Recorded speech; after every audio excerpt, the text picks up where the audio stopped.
Hello, everyone. Thank you for joining today. I have a special guest that I want to share with you today, and she has so much information. She's incredible. Her name is Jen Sullivan. Hello, Jen. How are you? Hi, Beverly. I'm very good. Thanks. Nice to see you today. Thank you. Thank you for joining. For those who don't know about you, can you just share with us, what you're doing? And I know you are an author. Yeah, that's what I know. Yeah, Yeah. definitely. I'll tell you a little bit about it. Well, I became an author a couple of years ago. I published my first book, and I published a book based on a really strange experience that I had dealing with past life regression hypnosis and learning about my past lives. And this was something I was very unfamiliar with. I wasn't very in tuned with different, like energy healings or crystal uses or even past life meditation regressions. It just wasn't something I was well versed in or kind of even interested in at the time, but it kind of found me and pulled me in when I had an illness that I was having trouble getting relief from. And I was invited to do some quantum healing hypnosis sessions from a woman that I knew from my children's school. Okay. And the results to me were life changing. I have had such a positive experience with it helping me just with my symptoms from my illness and as well as just my personal growth and my personal development and understanding more of who I am and just where I fit into this whole picture in the world. So it's been a very interesting experience for me. Wow, that's wonderful. And talking about that, can you share a little bit about your experience with past life regression? I have to say, I'm not really into hypnosis. I don't know exactly, so it will be Yeah. good to hear about that. Yes. Yes, it was new to me as well. I had never done hypnosis before. To be honest, I wasn't sure if I could even be hypnotized. I wasn't a big believer in the whole field. And I figured at this point in what I was dealing with an illness, I had developed after I developed a neurological issue with my brain after a massive hurricane came through the island that I lived on in the Florida Keys in 2017. Okay. And my home was destroyed, my businesses, my cars, like everything was just gone after that. And my family had to live in the middle of pretty much like toxic sludge for about 8 months before our government would help remove the garbage from the disaster. And during that time, I started developing this issue called pseudotumor cerebri, which is when the spinal fluid and the cerebrospinal fluid in your brain that cushions your brain, it starts developing too much of it and it creates water tumors that press against parts of your brain. So I woke up one morning and I could barely see out of one eye and I knew something was wrong. So I went the traditional medical route. I went to University of Miami's medical school and Bascom Palmer Eye Institute. I went to the best that I could possibly go to. And all I got was just more pain, more migraines, more issues. And Mhm. eventually I had a brain bleed because of the issues that had occurred. So I was in a kind of desperate situation. I wasn't getting any relief from the medicine that I was getting. In fact, it was making me sicker. It was giving me more issues, kidney issues, and Mhm. I had I had small children at home. I had a disaster surrounding me. So when Was this too woman, much.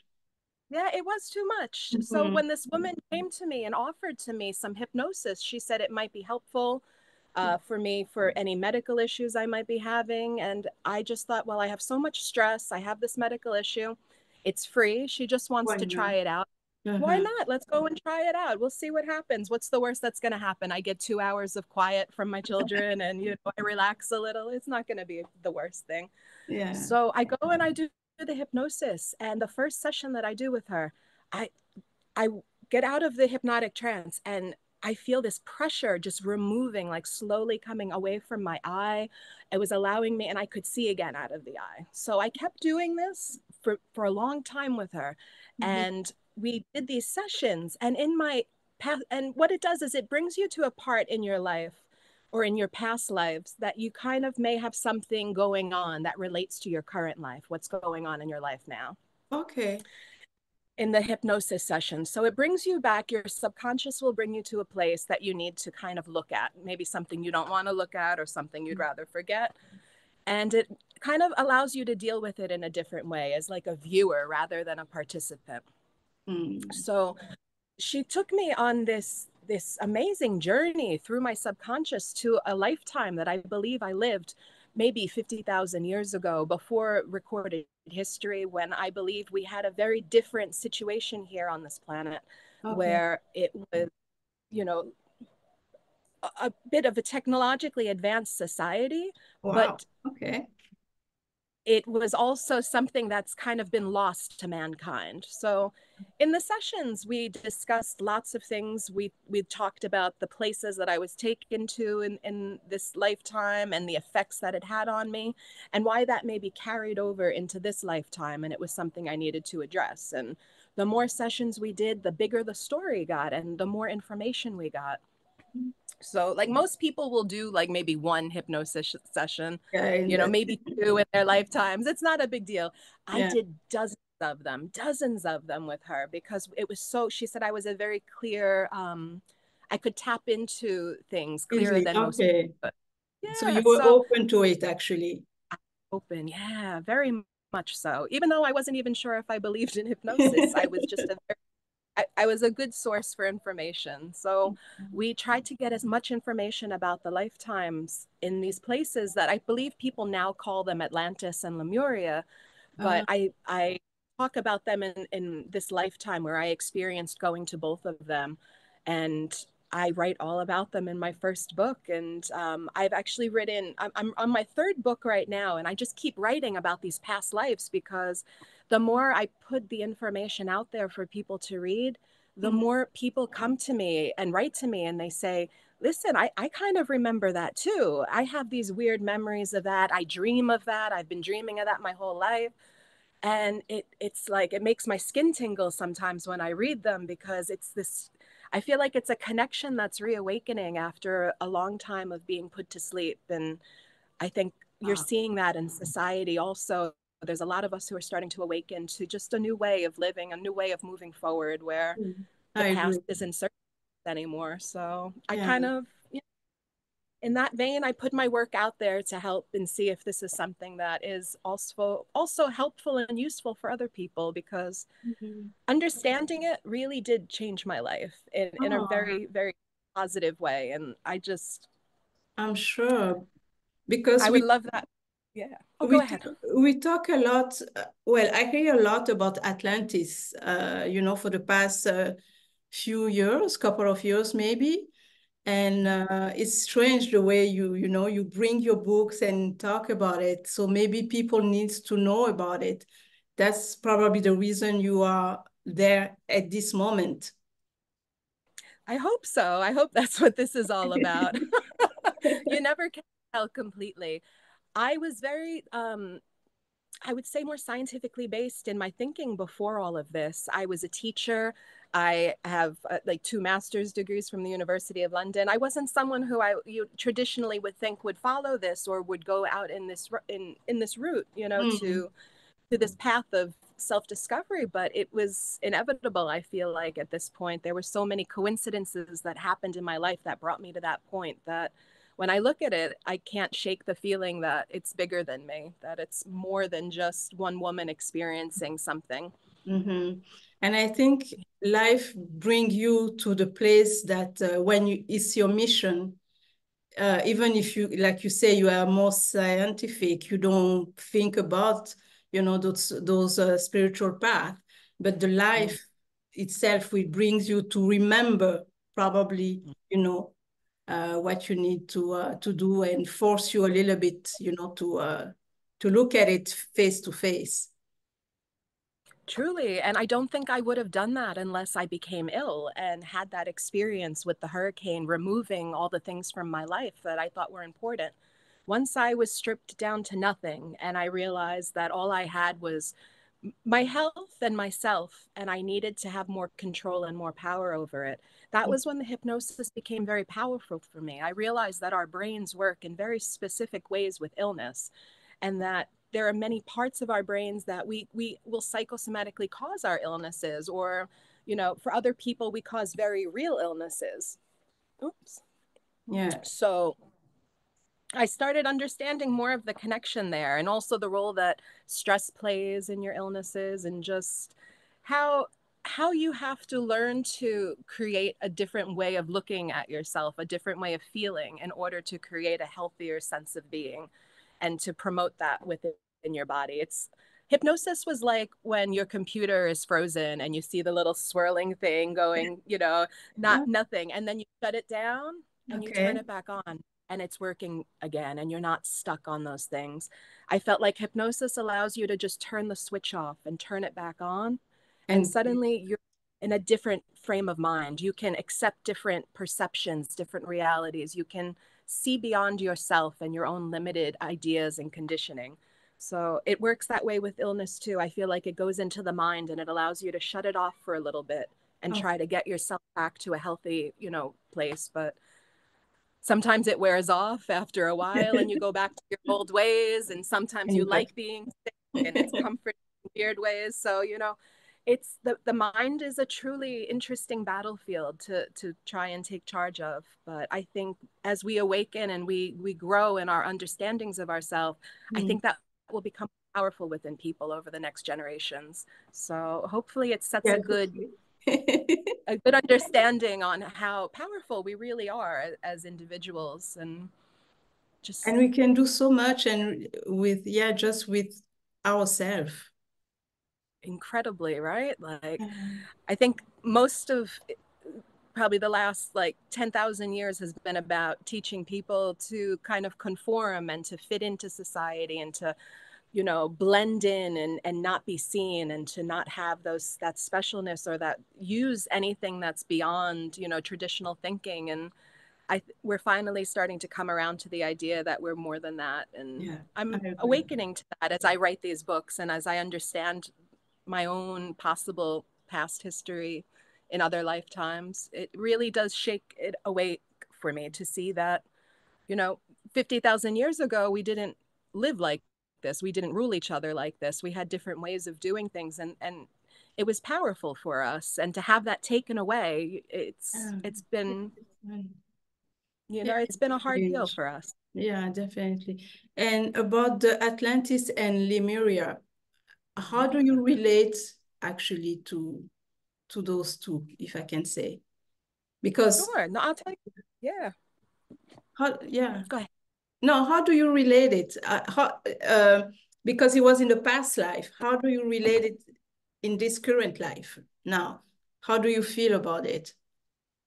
I feel that a lot of what I understood from that past lifetime was meant to be a warning, because I see a lot of repetition in our, not only in my life, but in our global atmosphere from that lifetime in this lifetime now. And, you know, the world is in a very delicate condition right now. Maybe it's always been, but I feel like now more than ever, we're at a point where we need to start opening up our eyes to people and being compassionate rather than reacting with Definitely. rage and revenge. I think this is a cycle that we're coming to end that started a very long time ago. And this is something that I write about actually in this book. So I write about Atlantis and Lemuria in it. This Child is of the my little book. Universe. Yes, that's the book I saw. Yeah. I talk a lot about that lifetime. So in that lifetime, if do you want like just a little understanding of what I talk about in that lifetime? Yeah, you do as you want. Yeah. For people Great, to sounds understand a little bit and just to understand the story a little Yeah. better, because I find the story fascinating. To be honest, if it's real, if it's not real, like I'll never know. But to me, the book is good. I enjoy the story in itself. I feel the story is powerful no matter what you want to believe about it. Okay. So I had this lifetime where I was regressed. My role in that lifetime, I was a woman who was about to become queen of a very large nation in what you would call like Oceania, Polynesia, out in the Pacific Ocean. And it was a colony of people who had grown and grown and grown and and had massive numbers. And it was a matriarchal society. So it was run entirely by women. And the women of my family had a special power that was passed from mother to daughter to daughter to daughter. And the power that we inherited, we believed came from our otherworldly ancestors. So colonizers who had come from other planets to settle Earth and to create more humans and to create a colonization effort and to create hybrid humans. So we had been a product of those hybrid humans, and our family had ruled for generations upon generations as a result of this experiment.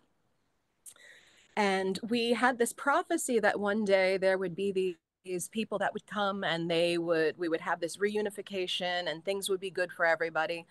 But the problem was, right before I was about to become the queen, at that point in my life, these visitors did come, and they weren't bringing goodwill. They were actually trying to harness the energy and the powers that we did have. And it became a complete disaster situation. And they ended up using some type of power to create a tsunami, and it wiped out the people of my empire, whatever you want to call it, of that grouping of people. And it was a very, very powerful tsunami. A lot of people have written to me after they've read the book and have told me they remember that vision of that massive wall of water coming towards them, and knowing they were about to die. And it was just a very powerful thing for them. And it was also something I had dreamt for years as a child too, of this massive wall of water coming towards me. So in my hypnosis sessions, we discussed what these dreams meant, and then we understood where the dream was coming from. It was from this past lifetime, and it was this wall of water coming to us. And after the land that I was from was destroyed, I was taken as a political prisoner to another island, and I was experimented on for years and years and years, for most of my life there, trying to get this information and this power from our lineage out of me. And at the end of it, I watched that whole civilization that took me prisoner collapse at the end as well. And I watched how they destroyed themselves with their greed and their avarice, and as well, just that need for that power and for control. And I write all about that whole lifetime in this book, and just what that meant to have to go through something like that, and to watch so many people die for no cause really, other than power. And to Mm-hmm. show just how close we are in this lifetime to repeating that. And is it necessary? Okay, I understand. I understand. Yeah, you made the connection. Okay. Yep. So that was that lifetime. And that was something that I felt very powerfully drawn to the woman who I was in that lifetime. And I feel, you almost feel like a deeper connection with yourself, because you Yeah. understand yourself not just as you, but you see yourself in a multitude Of of yeah. positions, of abilities, and yes, of how you would have reacted in that situation. And it's very eye-opening, especially when you're trying to understand more of yourself. Yeah. You think you're It's one fun. thing, Yeah. you're really a million other things, and you've only evolved to this point to experience life in this way now because of all this that has come before you. So it's very special and very unique. I What a think we're all journey. it's me. Yeah, right. Truly. So it and one of the most interesting things I found after writing the book is that I wrote the book during 2020, when the pandemic was happening. I Mhm. had just had a baby. That was my fourth child. I had all four of them at home with me. I couldn't do anything except do schoolwork and deal with the kids. So I decided at night, when I would put them all to sleep, I would take a little time for myself, and I would take the stories from my hypnosis sessions, and I was going to write a book about it. So for a couple of months, I sat there and at night, I just wrote the whole thing into a story. And when I put it out and I published it, this crazy chain of events, like in the universe, started maneuvering all around me. So I used to live in the Florida Keys. I used to live like just a very stressful life, to be honest, where it was Yeah. very hard to keep up with this very rich environment around me, where I was very much working class, Mm-hmm. and which is so many children, not a lot of money. It was always stressful, stressful, stressful. And when the book was published, I got this strange feeling like things were gonna, like something was happening. And I was able to, I had an opportunity to move to Hawaii with my family. And so we decided to sell everything we had in the Keys. We left that whole part of the Atlantic Ocean and we moved ourselves to the other side of the world, and we moved to Hawaii. Never been here, never, we didn't know anything about it. We just knew we kind of had to go here, and it invited, you know, we were invited to come. So we A made new this chapter. journey, and now I live, yeah, it's a whole new chapter for us. And on top of that,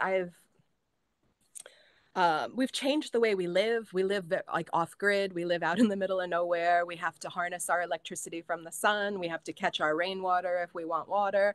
But it's so wonderfully simple. And it just, every day I wake up and I'm just so happy I'm here. I feel like, I don't want to say like I've come home, but I've come to a new place of appreciation and understanding for myself and the many lifetimes I've probably lived. And if you do believe in coming home after so many years and completing a cycle of karmic, you know, a karmic journey through your lifetimes, then this was the ending of that one for me. I Oh, was finally welcomed back to the land I was taken from so long from- ago. And yeah. I I just love it here. And I don't want to confuse it with like any of the, you know, the Hawaiian people here or their indigenous culture and beliefs. I am so respectful of that, and I'm so lucky to be a part of it. But just having that kind of energy here, I think, is something that's very special. That's from so long ago that, you know, I think everyone here recognizes. Okay. And you share a little bit about that So, all right. in your blog. And yes, it was easy for your family to change the life from, you know, being stressful, being with everything, and just be now with like, you know, electricity. You need the sun and the water. Was it difficult for you and your family? At first, it was a rough adjustment to go from having a washing machine to washing your clothes by hand and having to hang them up and, you know, having to go. It takes maybe an hour, 15 minutes to get to the nearest grocery store. So, you know, there were some things we had to adjust to, but it wasn't anything too terrible. In fact, if anything, it's made us happier. It allows us to interact with each other more. We Okay. spend more time with each other in nature. We spend less time looking at TVs and screens, and spending, you know, a year living inside in 2020 like we all did. It was remarkable to come here and just have this open space Oh, of exploration for everybody. So, you know, like everything, it had its good, it had its bad, but yeah. it all balances out to something that I feel has served us very, very good in this lifetime. So That's make good wonderful. karma for the next ones so they won't be as difficult as the previous ones, you know? Yes, yeah, for sure. Yeah. Is there anything that you would like to share with the audience, maybe before we close up? Anything special, particular for this time? Yeah, do you know what? I actually, if you have just a moment, I have a second book also that I wrote too. And if anyone else, you know, if Gift you're of. into books and you want to read about it, that's also like a sequel to the first book. And it kind of goes a little bit further to help you understand what the role of like Atlantis and Lemuria was in that lifetime. But it also talks about my most previous lifetime that I did hypnosis on. And that was when I was a young woman in the 1970s living in New York City, and the lifetime that I experienced there. And just having to deal with being a woman in that time and having to undergo hypnosis in that lifetime and to understand past lifetimes, I wasn't received very well. In fact, I was taken in that lifetime and put in psychiatric care, talked about by sane people. And so in this book, I talk a lot about the role of like how women have been kind of pushed out of this whole arena of spirituality up until now and labeled crazy, labeled witches, labeled all kinds of interesting things. So the patriarchal roles could continue and, you know, all of that. So in the second book, I really try to bring home the role of, you know, accepting past lives and looking at the Eastern viewpoints and saying, you know what, Eastern, Western, we need to kind of come to a new understanding of who we are, and we can't just label ourselves as Eastern thinking or Western or Christian or Muslim or Jewish. We have to really go beyond all of that at this point and tap back into who we are and what we are a part of. And I think there is a big energy source that we are all connected to, that we're all a big part of, and recognizing that and starting beyond your religion and your race and the ethnic identities that we have, Yeah. going back to that and tapping into it is going to be such a key for us moving forward in the future, rather than just sitting there and trying to debate between our differences, to go back to the one thing that we all do have in common, and it's this eternal energy that has guided us here and I think throughout the universe. So I'm actually, and then one more thing, I'm working right now on how this role plays out throughout the universe then, so I'm taking it even further now. Hopefully I finish it this year. I don't know, my kids have been kind of crazy lately, so we'll see if I get enough writing done. But Okay. yeah, I just like writing about this kind of stuff. I think it's really helpful for other people to kind of relate to, and I don't know, you just got to be yourself and throw yourself out there. Yeah, definitely. And it will help people as well. You know, maybe people are looking for answers and you can give it to them. Well, if that's what's meant to be and we relate on that level, I hope it can help everyone and anyone that it can, because it did something very special for me, and I don't want to hide that to myself and keep that to myself, no matter how silly this whole story may sound. The end result is that I live a happier life, truly joyful, and I feel more authentic in myself and my own being than I ever have in my whole life. So if That's that what, could be for others too, I want that. yeah, that's wonderful. Wow. Well, Jen, this is really interesting. I feel like there is so much that you need to share, but at the same time, you know, it will take so many, I will say so many days probably to, you know, to grab. And maybe one day, who knows, if I close by, I come and, you know, sit beside you and we just chat and, you Yeah. know, that will be nice. And Oh yes, come. Yeah, we'll watch the beautiful sunset right off my porch together. I would love that. yes. Well, thank you so Oh, much, there Jen, you are. for Sorry, my being. computer froze a little bit. Yeah, Yeah. but yeah, I think my even here is the same thing, the connection. But thank you so much for taking the time to be here with me, and really, I really appreciate all the information. And I believe if anyone wants to buy your books or go to your website, I just that's the place they can reach you or find the book, right? Yes, definitely. Go to my website and you can find everything you want on me. It's jlfsullivan.com. So it's my name that I go by as an author, JLF. Okay. And my last name is Sullivan. And if you go there, you can find info on the books, links to buy them. You can find all kinds of other things that I make up and create and, you know, do art kinds of projects. It's all fun stuff for me to just throw out there, all related to the work. Okay, that's wonderful. I will add the link below the video so people can just click on it and go to your website.